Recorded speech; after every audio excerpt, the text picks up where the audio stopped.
Hello, Gelato Familia. Welcome back to another episode. I'm George, the Disney Italiano, your host with the most. Today, I got my buddy with me here, Slimer, or also known as Slime Square. Welcome in. So glad to have you on for the first time, actually, since my reboot of Hollow Gelato. So, how you been?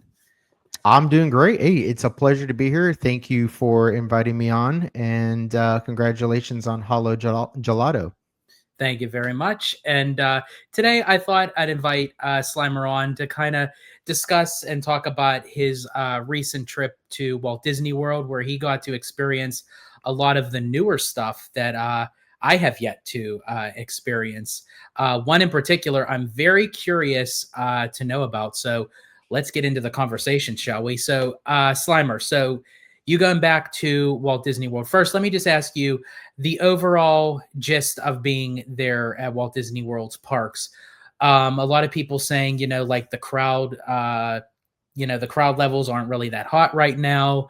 Mhm. Some people are saying, oh, they are, difference of opinion. But since you actually been there, what's say your stake on the matter? Yeah, so there's a lot of claims going around right now that Disney is a ghost town. So when I think of a ghost town, I think of nobody, like no bodies, and I think of tumbleweed blowing across the road. That is just patently false. It is not a ghost town. In fact, it's still relatively busy. So I went to Magic Kingdom last Wednesday, so middle of the week, on a school week, because kids are back in school right now, and it was probably like about the right amount of busy that you would want on a Disney day. I think Peter Pan's flight was about 45 minutes, which it's low compared to a regular summer day. And then Seven Doors Mine Train, which is another ride wait time you'd be looking for, was sitting very low at about 40 to 50 minutes. So not very busy. I think Space Mountain I waited about 15-20 minutes. But I'm not complaining. Like if Disney has figured out a way to be able to hit their quota revenue targets and improve the quality of my experience there, then no qualms with me. All right. Fair enough.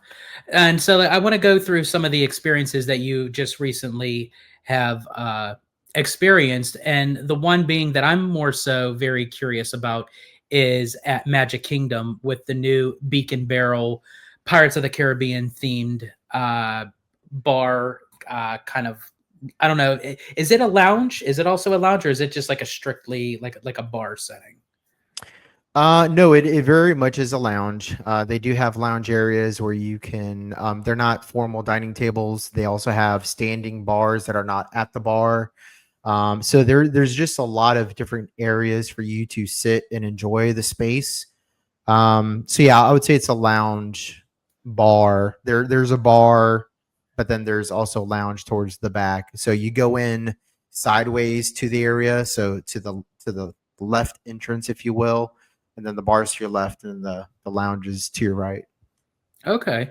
Now, you had said something in our group chat, which actually caught my attention to even have like to have this conversation go even further.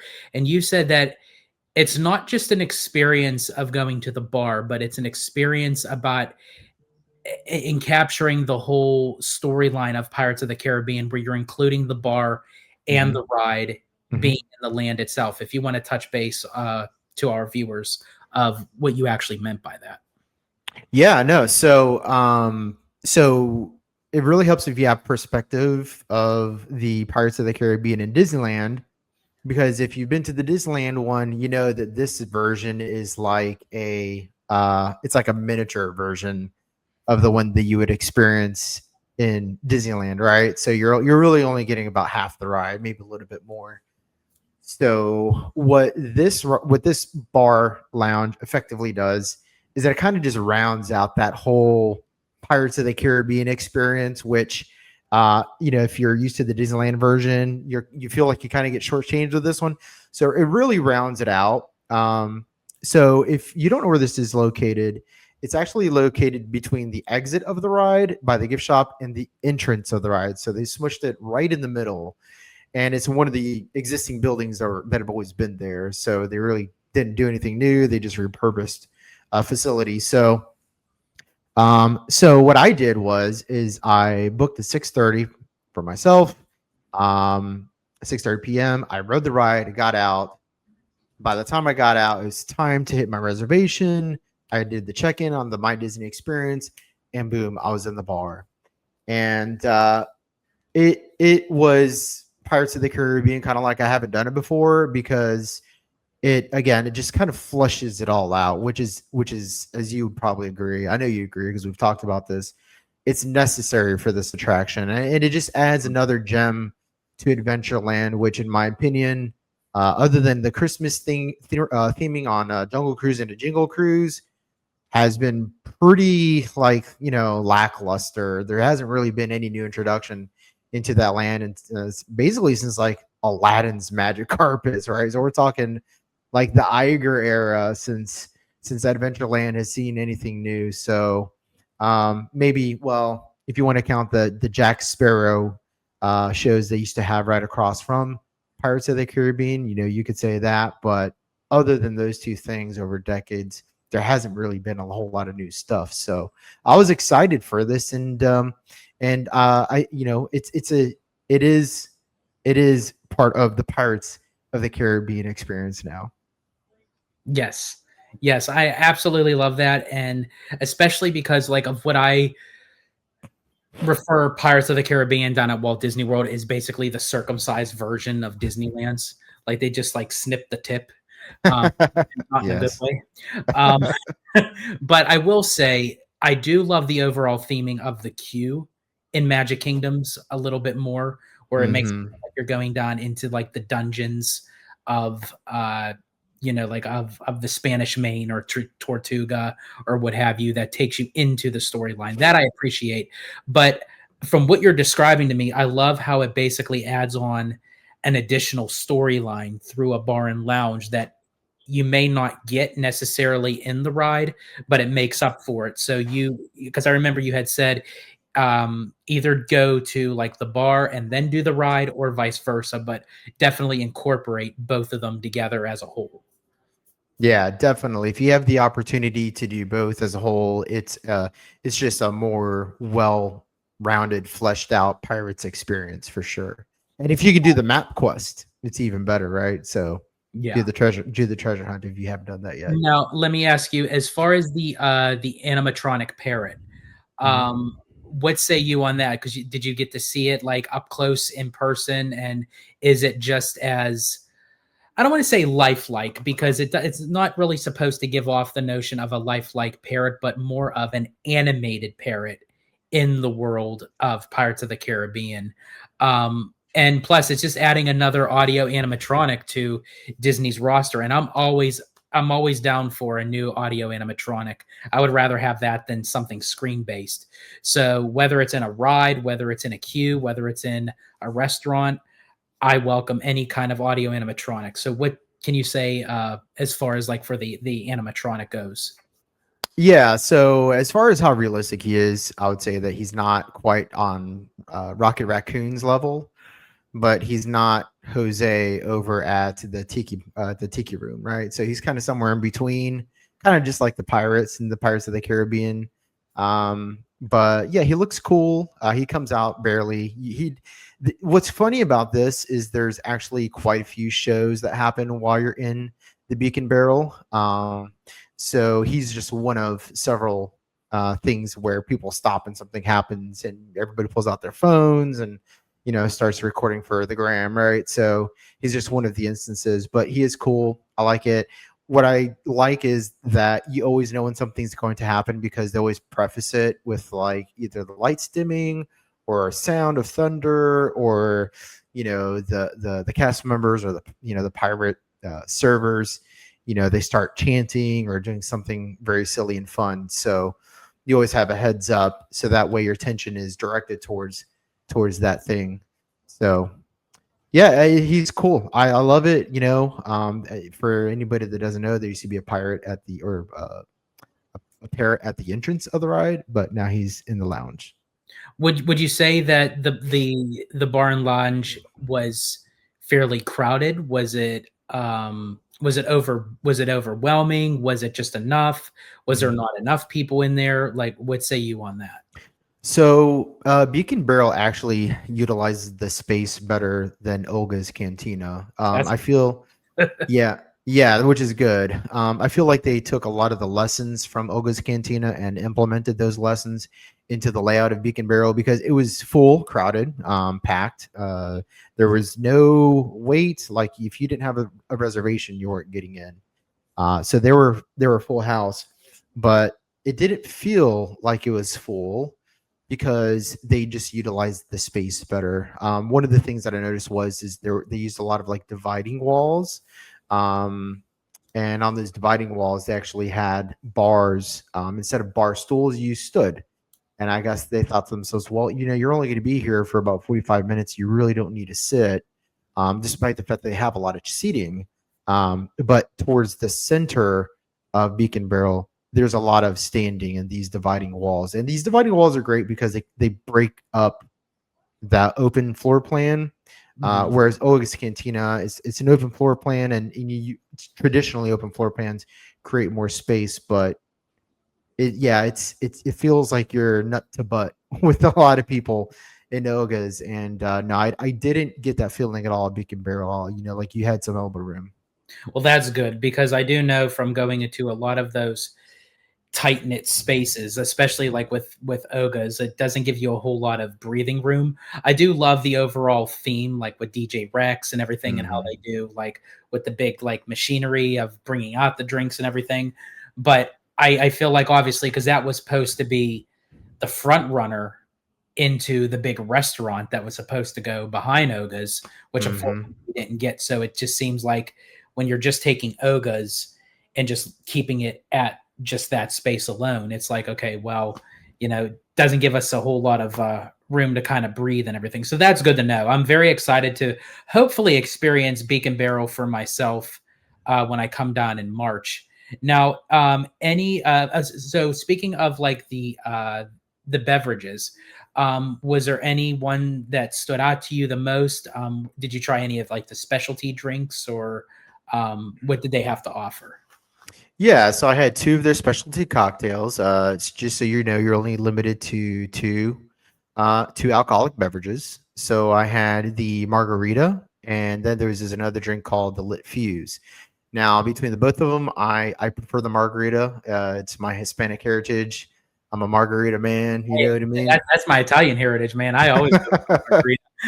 You can never go wrong with a margarita, man. But it was a high quality. I believe they were using some kind of um, like a white agave or blue agave distilled, very clean. Tasted good. No Cuervo. I love Cuervo, but no Cuervo.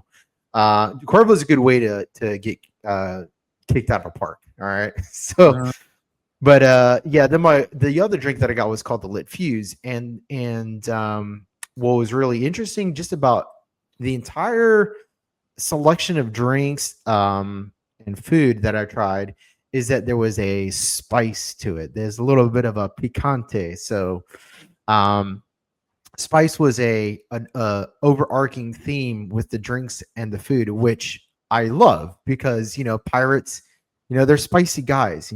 They're spicy people. So I had a spicy lit fuse. Now the lit fuse. Here's what's interesting about it. It tastes like Pirates of the Caribbean smells. that's interesting. Oh, okay. Yeah, So, so you know that bromium water smell of the ride? well, you know what? Disney was probably so tired of people getting the little vials and just dipping in the water and drinking it. Like, fine, we'll give it to you ourselves, and you can pay for it. I'm telling you, now you can drink bromium Pirates of the Caribbean water over at Beacon Barrel. That's interesting. So was it like very overpowering? Like obviously like you could taste it, but I Mhm. mean like did it still give a satisfaction rate, I guess I could say. Yeah, yeah. So the lit fuse was good. I believe that you probably had to have a little bit more of a developed palate for that kind of thing, and the margarita was a little bit more traditional. And then I had had an appetizer, which was pretty good too. I can't remember the name of it, but essentially it was like two flautas, maybe a little bit thicker, like a pancake size, and then it had shredded chicken in the inside, and then it had some kind of like a cheese with a sauce over it, and then there were diced and sliced green and red peppers in it to give it a little bit of that picante, and it was really good. It was actually pretty good. That I sounds was yeah, I you know what? I'm really happy about a lot of the food selection choices that Disney's been making lately, especially in the Magic Kingdom, because that's always been like, you know, the gotta watch what I eat, or else I'm gonna be sitting on the toilet for the next 8 hours park. I hear you. I mean, but then again, I mean, we're friends with conductor, so he could hand out the bidets. So, There you go.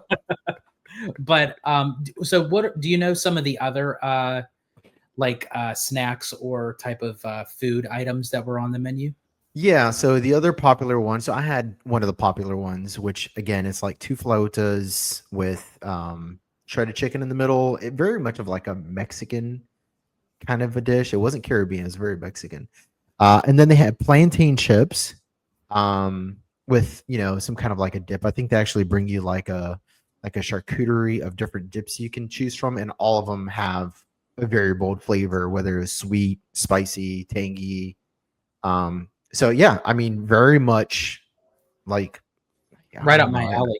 like right up your alley, dude. If you love, yeah, if you wanted spicy pirates, like you get spicy pirates. So And that kind of goes hand in hand. I mean, like spicy snacks with like an alcoholic beverage. I mean, come on, mhm, that like goes hand in hand. that's right. Um, now, now, did you say it was like was it still like the 90-minute experience? Like they give like at Oga's, like you have like 90 minutes and then that you 45 minutes. 45, Yeah. not I'm sorry, not 90, 45. 90 Yeah. minutes is Trader Sam's. That you sit Right. there for like an hour and a half and you're like, nope, okay, you're done.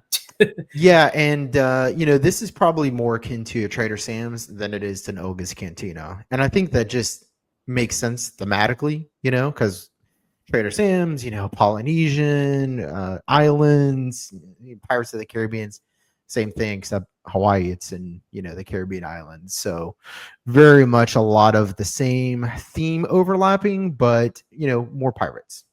Okay. And then overall, I know you told me like in the group chat, but if you want to let the viewers know, so if you had to rate Beacon Barrel Mhm. from 1 to 10, 10 being the best, one being the lowest, where would you place it? Yeah, so I really don't rate anything a 10. I think 10 is a perfect experience. There's very few perfect experiences in this world, especially at grottos and lounges. So I'd rate it a solid 7, like a high 7, which is pretty good in my book. For reference, I think Olga's is probably like a low 6. So this is definitely an improvement over that. Okay, yeah, I think so. 7 is solid. I Hmm. think for like what it is and how it's basically just a bar and a lounge, but it's heavy on the theme, and that's what I appreciate. Hmm. Anyone can have a bar or a lounge, but it's like what you do with it is how you can take the cake home, so to speak. And we all Hmm. know how every one of us in the inner circle we love cake. So That's right. That's right. so now staying in Magic Kingdom, you also had mentioned too that you got the experience, which I'm jealous right now because I haven't seen it yet, but hopefully I'll be able to see it in March. That you got to experience Starlight. Um, Yeah. if you want to explain to everyone your experience with that, because I mean I missed the nighttime parades. I mean I'm so glad that we were able to get paint the night out here at Disneyland, but Hmm. to actually be able to know to say, hey, I'm going to Magic Kingdom and I could actually see a nighttime parade again, like after so long off of them bringing the electrical parade down there and having Spectra Magic and everything. What Hmm. was your overall experience with Starlight? So yeah, I want to back up a little bit and remind everybody that this is the first time we've actually had an original nighttime parade in Disneyland on a regular night in over 10 years. I mean, the last time that we had Spectrum Magic actually predated when they would bring the Electrical Main Street Parade to Magic Kingdom from Disneyland back in like 20, I want to say 2015. So I mean it's been a long time, a solid 10 years since we've had some real nighttime parade, and it feels good. Like Magic Kingdom without a nighttime parade. I mean, is it even Magic Kingdom? You That is know, very true. That is very true. they Because go hand in every hand. time that I went as a child, there was always a nighttime parade. Yeah, the nighttime parade was a must do. And, for a lot of people growing up in the 80s and the 90s, the nighttime parade honestly probably took precedence even over the fireworks. Um, and I know that was probably because my parents wanted to get the hell out of Disney before everybody else did. But there were a lot of nights where the last thing I remember was Spectrum Magic or, the Main Street Electrical Parade and not the fireworks, right? So I loved it, man. It was pure puro Magic Kingdom, man. It was just pure essence of that old school feel of when I was a kid, man. Just these lit up parades with crazy theming, and you're just like, how do they do this? And it was I have seen complaints about there not being, the same amount of floats that Spectrum Magic had, or the same amount of floats that Main Street Electrical Parade has for sure. But again, like, you can complain about it and not enjoy it, or you can enjoy the fact that you got another nighttime parade. And I choose the latter. So Good. Yeah, I'm right there with you because it's like, I mean, you're right. Like a nighttime parade at Magic Kingdom is. I have a very bad innuendo, but I'll choose to save it. But for everyone who knows me, it's pretty up there in the raunch zone.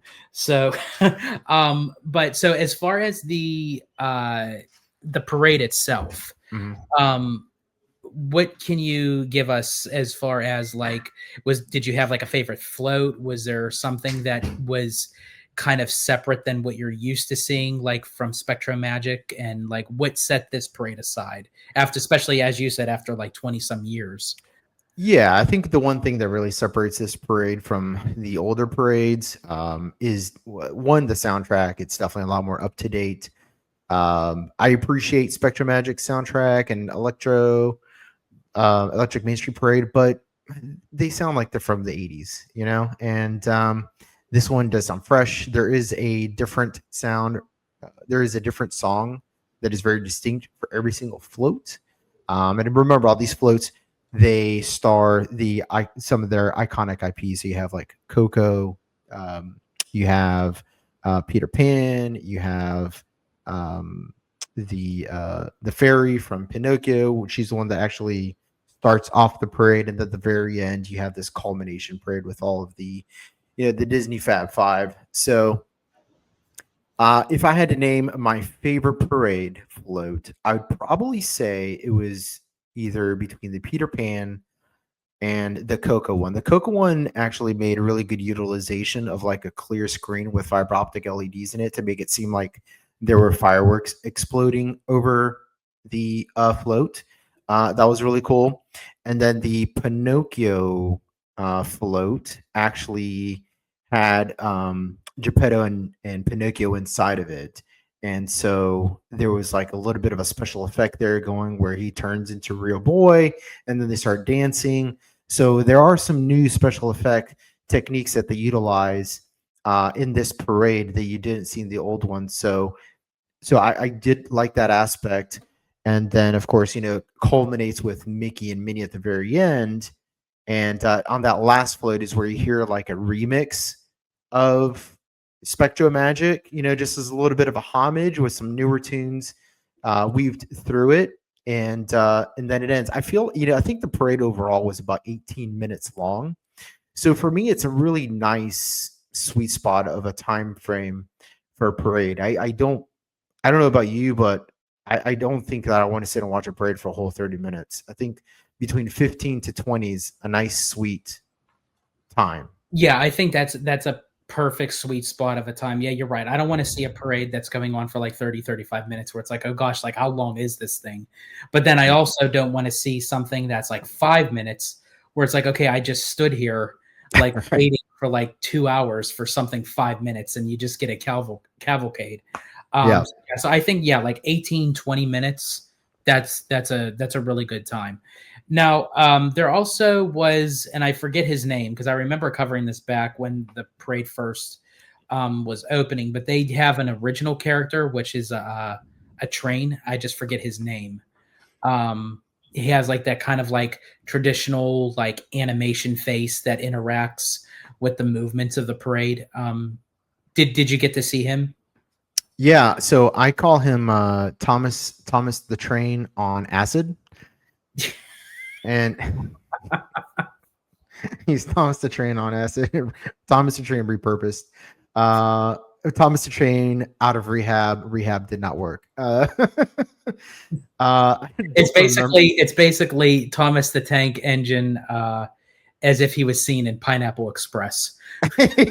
That's it. Thomas the Tank Engine, Thomas the Train. It goes to show you that I didn't grow up in that generation. I was like already 30 years old by the time that shit came out. But yeah, Thomas the Tank Engine. Yeah, he was cool, man. I mean, what I really liked about it is that they did do like very cartoony things with the shapes of objects. So for example, uh Big Ben and some of the other buildings on the Peter Pan parade kind of curve up to create the illusion that they're tall.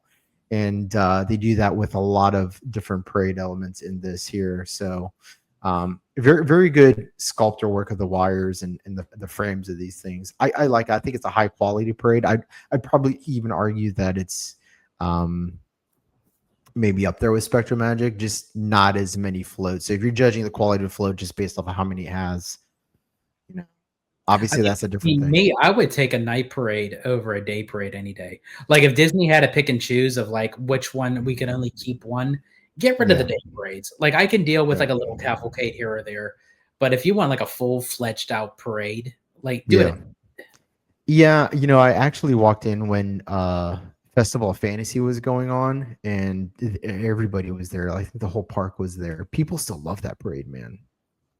It's Wow, old it's old as shit, but people still love it. that's yeah, that's interesting. I'm surprised. I'm actually surprised. I mean, it's not like a horrible parade, but I mean, I've seen much better that Disney can do with the parades. But yeah, everybody like still goes for that.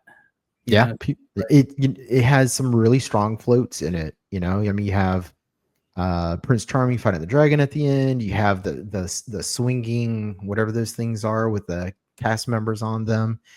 It's a strong show. So if it wasn't strong, it wouldn't have been around for as long as it's been around. yeah, it's true. Now back to Starlight. Where did you put your where was your place stay, so to speak, to view the parade? Where's your like your typical go to spot? Yes. So if anybody doesn't know, I'm going to give away a secret here. This is a trade, Slime Square trade secret. If you go into the very entrance of Main Street, USA, there's the least amount of people there waiting for parade. So I was over actually by the entrance of the over there by the fire station, actually. Like so right where the parade comes out. Oh wow, okay. Yeah. So did you see it as the parade was coming out on Main Street, or was it coming back? No, I saw it actually as it was coming out on Main Street. Oh Yep. wow, Hmm. nice. That's some of the best times, like to watch the parade, like right as it's coming out, because you have it like where it's all fresh, where the performers are like all hyped up.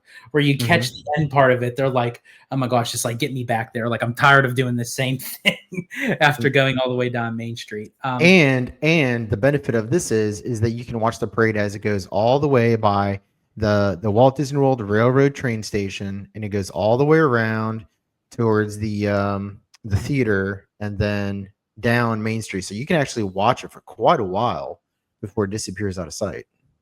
Okay, good to know. Now, before I move over to Epcot, I wanted to ask you, while you were over in Magic Kingdom, did you happen to catch any of like how the construction process is going with Big Thunder Mountain and the draining of Rivers of America and what have you? Like, how is that starting to look? Yeah, I mean, there's really not much to see. Unfortunately, it's just a big wall from the Haunted Mansion all the way to Thunder Mountain Railroad. You can't see anything. It's tight. You can't see nothing.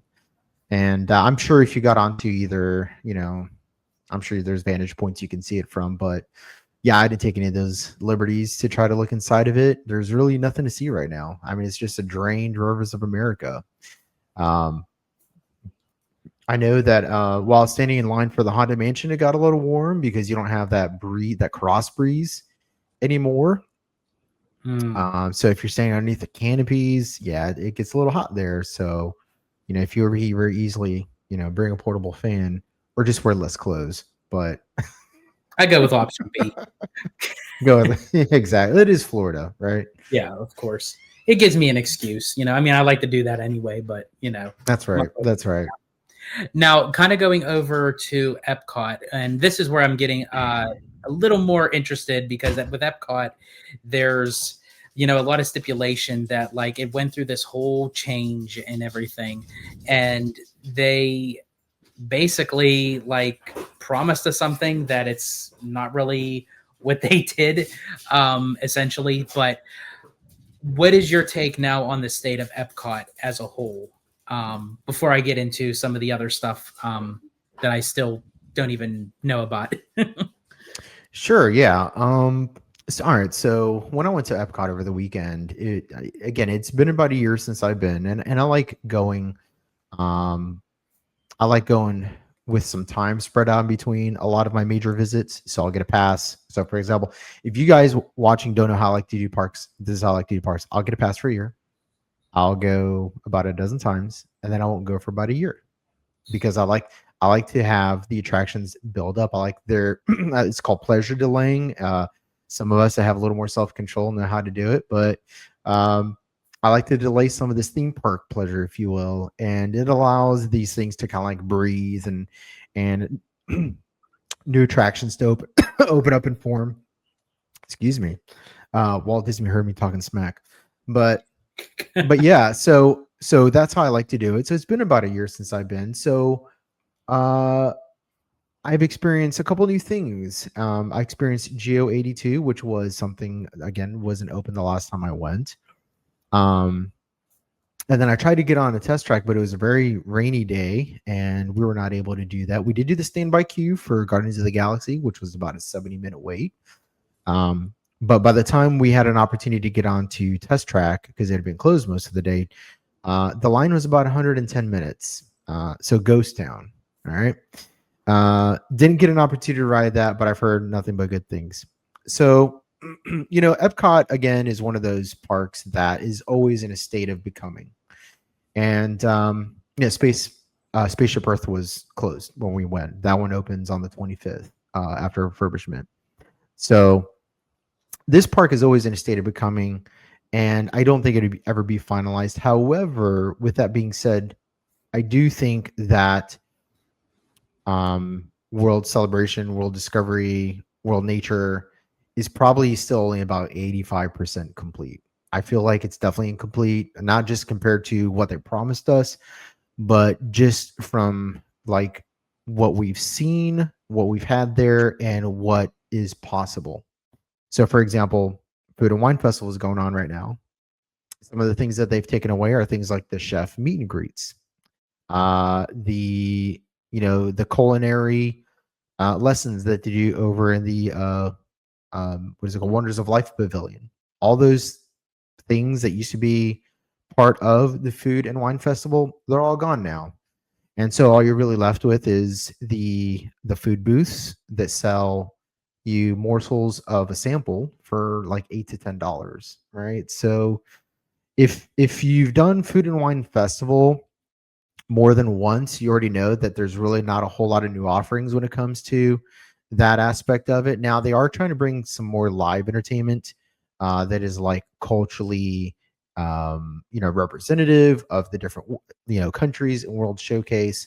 But as far as like the food aspect of it, it's been pretty lacking. Like, you get the servings get smaller, they get more expensive, the lines get longer. The whole Wonders of Life pavilion aspect of it is completely cut out, which was a really big component, actually, believe it or not. And then of course, you get the bands playing over there at the amphitheater in the American Pavilion, but I don't know. I mean, I've never really stopped to listen to one of the bands. I'm more interested in the food and the alcoholic beverages. But that being said, they do have to bring back some of these culinary offerings because I feel like ever since Josh Samara took him out, or I don't know who, maybe I'm assuming it's Josh Samara because they were taken out under his tenure. Its food and wine festival has felt like the more lackluster festival compared to the Flower and Garden. Flower and Garden definitely feels a lot more complete. Um, so yeah, it's about 85% of the way there. And if you want to get into more specifics as to why I think that is and what I think could improve it, we can have that discussion. Yeah, absolutely. And excuse me, looks like Walt got to me too. All Um, right. yeah, if you want to dive into that a little bit more, and also on top of that, at the time of this recording, Disney had dropped price increases on tickets and annual passes. From what you have just described and what you have experienced, can you justify these price increases, which we know that they're always going to they're going to come anyway, no matter what, they're going to come. But when you have the parks in a in a state where they're not fully complete, where something seems a bit lackluster or they don't have offerings that they used to have and they've taken them out, can you justify these price hikes?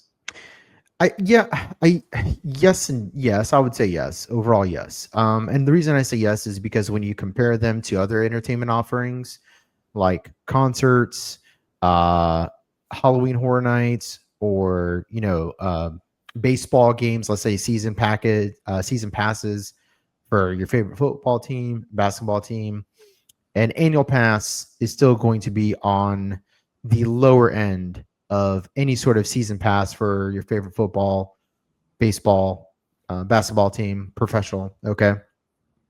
And then when you're looking at concerts right now are averaging about $150 for a for a big time show. I mean, obviously they can reach much higher numbers. Like if you go see Taylor Swift, you're looking at $800 to $1,000. But on average, in 2025, a big concert show is going to cost you about $150 per seat. That doesn't include parking and beverages and every other thing that comes with going to a show. Okay. Now, I can tell you, and if you've been listening to Bob Iger at all over the last year, you know that he has been comparing Disney's entertainment offerings to these other entertainment offerings, and because he's said as much, he says, well, if you look at how much a concert costs, or if you look how much a baseball game costs, you're getting a relatively good price and good value in comparison when you consider the fact that you're getting several hundred million or $1 billion worth of investment in entertainment, so you can come and spend the day and enjoy it all versus just 2 to 4 hours at a concert or a game. Okay, so if you're looking at it from that perspective, which is the vantage point that the Disney company is looking at this and justifying their price points and justifying these price increases, they're well within good reason to ask the prices that they're asking. Now, whether it's a good value for you or not, I think it just really depends. I think obviously if you're waiting for a lot of the newer entertainment offerings that are going to be coming towards the later end of the year, like Tropical Americas, Villains, Pikes Peak, if that's what you're really after, then you might want to hold off, maybe go enjoy Epic Universe. But there's a lot of new offerings that are coming out in Disney over the next year. You have the Big Thunder Mountain refurbishment that's opening sometime in spring, and then you have the Muppets roller coaster, which is opening in the summer. I believe we also have Spaceship Earth, which is getting a refurb. That's opening later this month. And so, those are just some of the new offerings that are happening over the next year. And I actually renewed my pass before the price increases. We actually did it last week. So just a week before they announced the new prices. I thought it was worth it looking at all the new attractions that are going to be coming out from now until this time next year. So it's worth it for me. And if it's not worth it for you and you're waiting for some of the newer, bigger attractions that are going to be coming out, I can't blame you. I really don't blame you if you're waiting for, like, let's say Indiana Jones or Villains. Yeah, So yeah, definitely. I yeah, I can kind of see, like, I could kind of see it like on both ends of the spectrum, sort of like what you just described. I think it could give or take kind of like whatever each owns situation is, like of what they're expecting out of their trip or what they want to get out of it. That's where it kind of give and takes. So going back to Epcot, as you were mentioning, like everything, like you said, like the food was kind of lackluster, like with the food and wine. They took a lot of the stuff out of the Wonders of Life Pavilion and what have you. Um, for you, what would solidify for you? Because you said it's like 80 to 85% completed. What would bring that up for you when you look at Epcot? Yeah. So first thing I would do is I'd figure out what I want to do with mission space. Elon Musk had his robots actually at the Tron Ares premiere. And SpaceX is still moving towards hitting its achievement of sending a rocket to Mars by the year 2030. So they're hitting their timelines. Um, they're still progressing towards the eventuality of sending somebody to the moon, and then, of course, someone to Mars. But I would like to see the Walt Disney World maybe squash their beef with Elon Musk if they have any, and bring either Tesla or SpaceX in as a financial partner on mission space. It'd be a very low cost retheme. You keep the what do you call them, the spinners, the centrifugal force spinners. You keep them. You just retheme it into SpaceX. It's a little bit more relevant to what's going on right now, which is very much in line with the theme of Epcot. Remember, I would do that. I would bring in Tesla's robots. And you don't have to have them there year round. Maybe you can only have them there during, specific times of the year. Maybe they can add a new festival. They can call it like, tech and innovation. So you have food and wine, flower and garden, and you can have tech and innovation. And so that way it never gets old, because every year, these companies bring in their latest and their greatest tech. I think there's a lot of people that would be very interested in seeing the latest and greatest in robotics, especially from Boston Dynamics, Tesla, some of the other companies out there that are working on robotics for things like simplifying chores around the house, all the way to manual labor on the moon or Mars. I think that that'd be a phenomenal idea. I think something like that would again, it fills in a lot of the void that that is gone now, because you don't have innovations east and west, and it doesn't have to be a year-long thing. Of course, if you make it permanent, then it becomes outdated in a year. So you make it as part of part of a festival. And then lastly, bring back all the offerings you had for Food and Wine Festival, and bring in some more employees to create more of that in-park entertainment, or the entertainment that you experience in the show, in the actual pavilions. One that I saw that it didn't make any sense. I mean, this was on a Saturday that we went to Food and Wine Festival, and it must have been it was really busy. Okay, so waits for Ratatouille was like 70 or 80 minutes, so it was a busy day. But in the in the UK pavilion, towards the back, right, so behind the shops, where they have that little square, they have a gazebo set up for bands to play, and they had a band playing. There was 10 people watching it. So why? Because it's hidden, so nobody sees it when they're walking along the main path. But at the same time, though, you're really not doing, the guest a service, because nobody can hear them or see them, and then the band you hired is playing in front of 10 people like schmucks.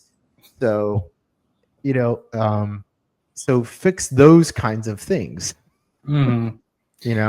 That's just one example. You can see it all throughout World Showcase. Yeah, see, sometimes it's the small things that count. You know that they're there, but you still want them to have them kind of like front and center, so you could still pick and choose to say, "Hey, this puts me in the atmosphere. I hear the music, I hear the Right. singing, everything." It's like, yeah, you're paying these people to basically put them in a corner, and nobody Yeah. puts me in a corner, Right. and they're playing their music, doing their thing. Well, it's like And then they come back and say, well, it's not getting enough attention. Well, of course it's not getting enough Right. attention because you don't have them in the front of shows, so to speak.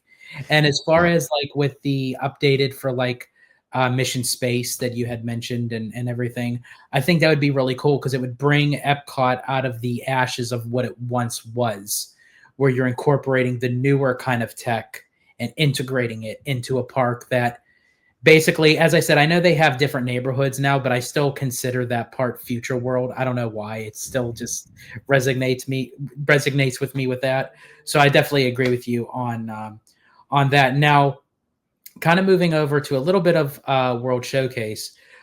We just now received at the time of this recording that today they dropped that Frozen Ever After is going to be getting the newer updated technology, speaking of tech, of the audio animatronics that they use in Hong Kong. I'm very excited about that. I'm so sick and tired of seeing the basically like the LED faces that they utilize for the Seven Dwarfs, like on Mine Train. But I feel like that works for them because those are the kind of characters that can like pull off. And when you're in the mine and everything, they need something where the faces like pop. And at that time, that's what worked. But when it comes for the Frozen characters, it's not appealing at all. Even from when they first opened the ride, it was very hard to look at, and especially like when the faces aren't working and it's basically you have nothing. It's just a blank face, no features, no eyes, no mouth, like no nothing. So I am glad that they are bringing those animatronics, the form of those animatronics, to Epcot for sure. Yeah, no, me too. We'll call it Frozen Face Off. Remember that movie Face Off with the Nicolas Yeah, Cage and John Travolta? yeah. Yeah. So it's the capstone for that ride because once that's completed, it's done. Now there's really nothing else you can nitpick on that ride. I mean, you can nitpick if you want, if you want to be that person, but like that's it. It's good. Um, they have taken away the 3D at Ratatouille, and people feel some way about it, but again, there's really little you can do with that attraction. And to be honest with you, I don't know if I want any more attractions added to World Showcase because then you're starting to take away the World Showcase part, which delves into like the different cultures. And a lot of these cultures, you access it through their cuisine. And if you start making it more about the rides and start taking over the cuisine, then what makes Epcot unique, which it is the most unique theme park in Orlando. Not to say the best, I said the most unique. All right. You definitely don't want to start stripping those things away, which becomes a very slippery slope. When we start chasing how many attractions can we put in here, and I know they wanted to have a Mount Kilimanjaro. Like I know that, and there's a reason that those rides weren't built. Okay. So they wanted to prioritize the cuisine, the culture, and they need to re-emphasize that now that these ticket prices cost more, Daddy Josh, go ahead and hire some more actors. I can't remember the last time that I saw a the Year of the Dragon performance that they used to do in the Chinese pavilion. Where people stand inside the dragon. That whole thing. Oh, so it's been a minute. I mean, when was the last time you saw it, dude? I can't remember a time. Yeah, actually. Oh, yeah. When was that? I saw the gymnastic girls once. Yeah, and I've seen 7. where they do like I don't know if it was in I think it was in Japan where they do like the drums, Yeah, like I've seen that. Yeah, but the dragon I haven't seen probably for me in like over a decade. yeah. So a lot of that cool stuff is gone, and it's crazy because it doesn't cost a lot. Yeah, it is very Mhm. true. They like the cut out some of the smaller stuff, but again, as I said, the small stuff is The big sometimes stuff. yeah, it makes it a good appearance in a great way. Now you had mentioned that you went to GEO-82, which for me, I think they should have called it GEO-90, but that's just me being biased. Of course they'd call it 82, but I say GEO because Geo George, I was born in 1990. There you go. There you go. Um, but in any case, what say you on that? Because there was a lot of, I don't want to say controversy, but a lot of people had difference of opinion Mhm. of when even the first piece of concept art came out, and people were saying Yeah. this isn't Epcot, like it's too cheap, it's too this, it's too that. So, what's your overall take on GEO-82? Well, to those naysayers or those saying this isn't Epcot, tell me what Epcot is. Like, what is it? Is there like an objective thing that you can put your finger on and say this is Epcot? There's not. Epcot is an abstraction. That's why we talk about it so much. Ever since Walt Disney died, Epcot stopped being that objective thing, which was an experimental prototype community of tomorrow. All right. And ever since then, it's just been a World's Fair. You can say Epcot's a World's Fair, and you can say that in a pretty objective way, as long as they don't continue to diminish the World Showcase. But even World Discovery and World Celebration emphasize the World's Fairness or World's Fair aspect, that Roy Disney eventually landed on when they were just like, what do we do with this concept? Obviously this isn't going to work because Walt's dead, and we're not as creative as him. But back to your question about GEO-82. Yeah, GEO-82. So it's more so if Beak and Barrel is more like Trader Sam's Grotto, then Mhm. GEO-82 is more like California Grill. It's I could see that because when I first saw the concept art, I was going to say it does kind of give off like a California Grill vibe. yeah, it's very much a dinner for two, drinks for two kind of a place. Um, it they went with this is what I like about it. They went with like a late 70s, early 80s decor. And so everything from the carpet to the lighting, the color palette that they choose, which is like natural earth color. So anything like if you remember the 70s, man, it was all about brown. People love brown and the brick reds and the canary, not even canary yellows, more like goldish yellows. So it has a lot of that in it, which is cool because it's a throwback to how Epcot looked. For all those like to glorify Epcot in its early years, man, if you love all those 70s colors, you got it at GEO-82. So, but yeah, it's got a lot of that touch to it. The drinks, the thing about these cocktails is like once you've had specialty cocktails at one place at Disney, you've had them everywhere. And so there really isn't anything there that really stood out for me. They were good. They're high quality. I liked them. I enjoyed them. The flatbread was good. Pricing's, it's a little on the higher end, but no different than like Beak and Barrel or Trader Sam's or Oga's Cantina. The pricing is right in line. But I will say this, like the service was excellent. I mean, you get a hot towel. They introduce you into somebody takes you to your table or your bar, wherever where they sit you, and they tell you a little bit of a story. The servers are excellent. I would say that I haven't had. I mean, between Beak and Barrel and GEO-82, man, like they're competing for. I mean, all these bartenders at these specialty drink places are competing for the best bartenders in the park. So top notch service. I can't complain. And then when it comes to the drink prices, they all fare on the medium to higher end, but I mean nothing unreasonable. I would say that going in the day is okay, but you really want to go check out GEO-82 during the Luminous, because man, you get a straight shot right down to World Showcase, and that's really the time. If you can get a reservation, that's when I would do it. But Is it there a was specific spot you have to be to see Luminous? Like, or can you just be in any part of the facility and you have a good bird's eye view? you can be anywhere in there. You're gonna be sitting. I think I said illuminations. You're right, luminous. You can see from anywhere. There's no bad seat in the house. And also if you're not interested in the cocktail, the specialty cocktail menu, they have a full bar, so you can get whatever you want. So that's a big plus for me.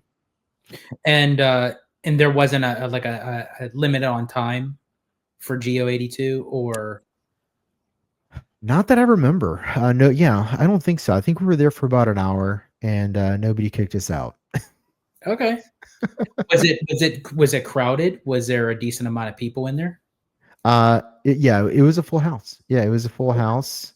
They have an appetizer kitchen. They don't have a full kitchen. It's just appetizers only, but they do have a full bar now. I'll say like, appetizer food are sometimes better than a main course. Especially for a place like Epcot where you're just kind of snacking and drinking as you Yeah. walk around. I kind of prefer that. I agree because Hmm. sometimes it can get too heavy, especially if you want to have like a drink around the world or you want to sit down and have a drink. Sometimes you just need those pub bar finger foods, you know. And I'll tell you, I've cut down on drinking quite substantially. So I think I'm converting to eating around the world. There you go. There you go. Yeah, you walk into Mexico and then you start throwing up out of Canada. Exactly. Was it easy to get a reservation for GEO-82? Yeah, it was actually easy. By the way, my reservation for Beak and Barrel and GEO-82 were all done same day. Oh, really? Oh, wow. Hmm. Okay. Now Beak and Barrel probably because it was just me. But on Saturday, GEO-82 was on a Saturday, and it was for two people, which is probably the most common reservation. And I was able to book that, not a problem. I think I only waited about 3 hours, so I think I booked it about 2 or 3, and then we got in by 6:30. Nice. Okay. Um, was there anything else that you wanted to add to your from your experience of going back to Walt Disney World, whether it's at Epcot or somewhere else that I may have missed? Is there anything else you want to add to it? Um, no, not really. Everything else is pretty much the same. I am looking forward to a lot of the attractions that are opening this year. That's why I got my pass, so that I have anticipation for that. But no, it's good to be back. I have November 8th is already reserved because that's going to be the first day for regular folks to be able to experience Zootopia, the new Zootopia attraction over Animal Kingdom. So I will be there on November 8th. My wife and I are going to go check that out. We were going to do pass holder preview, but they fall on weekdays and, we work. So not able to do Friday, but Saturday we'll be there to check that out. And hopefully you'll invite me back on so we can discuss that because that is going to be a controversial attraction. That is for me, definitely. Yes. So after November 8th, when you go see it, you're definitely going to come back on and we're going to have that discussion because I really want to know. I'm optimistic about it. I'm Right. open to it. I have my reservations on it. I have my initial thoughts, but I'm reserving full good judgment until I Hmm. see it for myself. But to actually have someone come on the channel after actually experiencing it, to have a live feed from Animal Kingdom to Zootopia inside the Tree of Life, I don't know about that. I don't know. I'm still trying to wrap my head of how this is going to look inside the Tree of Life, but we'll have to wait and see for sure. But yeah, It's I'm definitely going to have you back on to have that conversation. it's got big shoes to fill, man, because there was nothing wrong with A Bug's Life. That is one of those. It is a quintessential attraction that honestly probably could have been around for 50 years, and it still wouldn't have felt old. But what do we know? Yep, of course. And as I said, the Officer Clawhauser animatronic looks awesome. I remember seeing it for the first time at Shanghai for the Zootopia land, but it kind of stung a little bit that that's the place where Hopper was. Hmm. And to now have him there, it's like, okay. I'm like mixed feelings on it. But again, as I said, I'll reserve full judgment until I see it for myself. And again, as I said, I'm definitely going to have you back on once you see it so we can have that long discussion. And I'll have to write it multiple times, of course. Just get a really solid. Make sure I get a really solid feeling for it. I don't want to go off of my I want to go off of my first impression because first impressions are usually the most honest. It's usually when you start refining it, you start bullshitting yourself. That's true. But but I do want to make sure that I understand. Sometimes you have to do it twice to understand the intent. That is true. It's You know. like take the first time as you like the initial, take the second time to kind of, yeah, like refine it. then yeah, 3, 4, 5, then sometimes you could start bullshitting yourself. You Yeah. know, absolutely. Well, Slimer, I want to thank you so much for joining me today on Hollow Gelato. It was your first time back on since rebooting the channel, so glad to have you on and have this conversation. And I can't wait to hopefully we can meet back up again when we come down in March for sure. Yeah, absolutely. And I got a pass. So I am ready for the Orange Grove Hollow Gelato team to come down and hang out with me. It's going to be a blast. We'll have to get Jared out too. I don't think Jared's even ever been to a theme park, but it's funny because I've really quick, I texted him. I said, "Hey, I'm going to be in Disney World twice." He's like, "No, I'm not going to be there." I'm just like, "Does this guy even go?" That's that is true. So when you bumped into him like the first time, that was like a once in a blue moon. That was it. It was a one-off. But no, we love Jared. But yeah, as far as where you can find me on X at Slimesquare84. That is where I talk about theme parks, but slimier.